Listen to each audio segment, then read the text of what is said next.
And for the day's business news, Yuka Roy joins me now on set. Hi, Yuka. Hi, Jenny. So the French Prime Minister François Bayrou is seeking to garner support for his very unpopular and controversial budget plan. And he defended that, or he attempted to defend that in a news conference today. In a news conference today, indeed. Well, it's going to be a busy week for the French Prime Minister. He is set to address a labour union conference on Tuesday and a meeting of France's main business lobby on Thursday. At today's press conference, François Bayrou warned that France was facing an immediate danger of falling into over-indebtedness.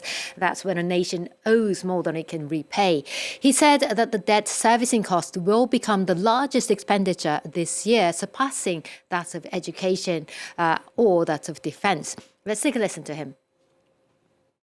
La France ne peut pas ignorer ce danger. France cannot ignore this danger. It cannot stand idly by. It is heading for disaster if it does not take the courageous but still possible and bearable decisions that are necessary and that we are debating. Qui s'impose et que nous débattons.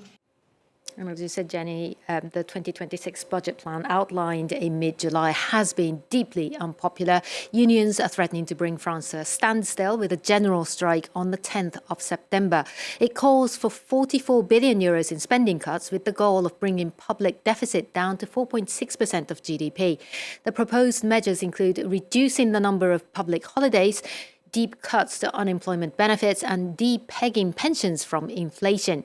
The Prime Minister said these measures would still be open for discussion and announced he'd call for a vote of no confidence on the 8th of September. But he stressed drastic action was still needed to reduce France's debt pile. It stood at 60 billion euros last year, hitting 113% of GDP, with budget deficit rising to 5.8% of GDP. That's nearly twice the limit set by the European Union. The amount is set to rise to 66 billion euros this year and 75 billion euros in 2026 at best, according to the Prime Minister. If the current trajectory were to continue, it would hit 107 billion euros by 2029.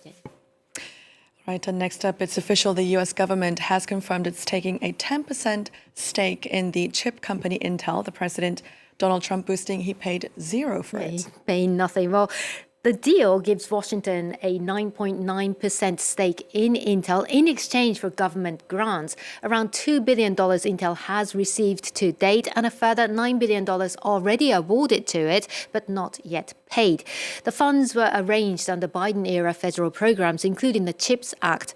President Trump says he would like to see more deals like this with companies in other sectors as well.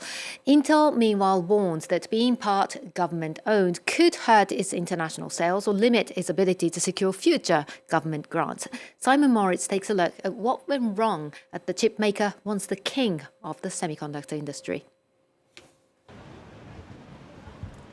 It missed out on smartphones, it missed out on AI, and it lost billions in profit. Established in 1968, Intel became an industry giant through microprocessors, eventually becoming the brain of IBM PCs in 1981.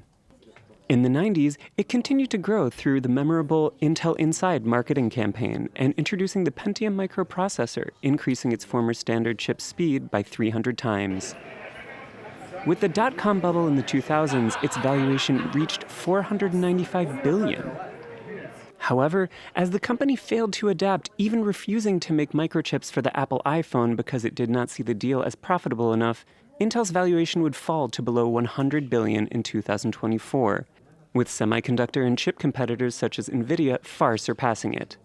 Nevertheless, U.S. President Donald Trump was keen to acquire a stake in Intel. Now, with that, they've had some bad management over the years, and they got lost. And I said, I think you should pay us 10% of your company. And they said yes. And I said, I think it would be good having the United States as your partner. He agreed. And they've agreed to do it. And I think it's a great deal for them. And I think it's a great deal. Time will tell if the U.S. government owning a 10% stake in the company will restore it to its former glory. The U.S. president congratulated himself for buying a stake in the chipmaker on his website Truth Social, adding that he intended to expand the strategy and will help those companies that make deals with America. The move comes as Washington battles for tech primacy over Beijing, to whom, over the years, the U.S. has restricted sales of semiconductors. And UK postal services in several European countries have stopped shipping packages to the United States. Tell us more. That's right. Well, it's another fallout of President Trump's tariff policy. The postal services in Europe, including in France, Germany, Italy, and Belgium, have decided to suspend shipping parcels to the US until they get more clarity on new rules. Now, since 1930, the United States has allowed items under $800 in value to enter the country tax-free. But on Friday this week, this exemption, known as de minimis, is due to expire. That means millions of packages will face additional border checks every day.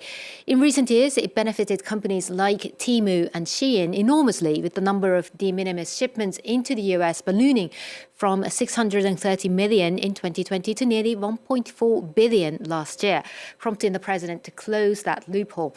For shipping services, though, it will be a nightmare. All right.